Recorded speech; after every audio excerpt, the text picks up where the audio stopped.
فرض نماز ہو رہی ہے تو سنتیں پڑھنی جائز ہے یا نہیں، اور اگر نماز نکل رہی ہے تو سنتیں پڑھنی چاہیے، بعد میں پڑھنی چاہیے؟ بہت اچھا سوال ہے، روز پیش آتا۔ اس کا فیصلہ کن جواب سن لیں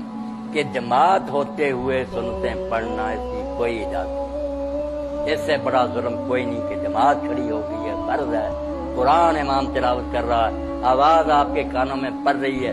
آپ پیچھے سنتیں پڑھ رہے ہیں، وہ قرآن ہی نہیں اس کا سنتے، اور پھر کاٹ کاٹ کر پڑھ رہے ہیں کہ جلدی کریں کہیں رکوع نہ ہو جائے۔ یہ کوئی سنتیں پڑھنے والی بات؟ یہاں حضور علیہ السلام نے جب دیکھا کہ پہلے سے لوگ پڑھ رہے تھے، نہیں شروع کی، آپ گجرات سے برآمد ہوئے، حضرت بلال رضی اللہ عنہ اقامت کہہ رہے تھے، لوگ پہلے کی سنتیں پڑھ رہے تھے، آپ نے فرمایا صلاۃان ما،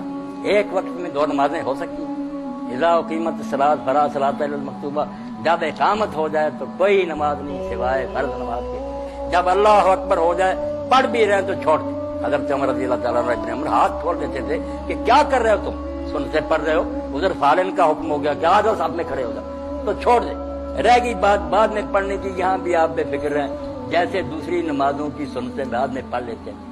آپ ظہر کی نماز میں آ کر شامل ہو گئے، پہلی چھوٹ گئی، بعد میں پڑھ لیتے ہیں، اسی طرح فجر کے بعد بھی یہ سنتیں پڑھ لیں، یہ وہ نفل نہیں ہے جو منع کیے گئے۔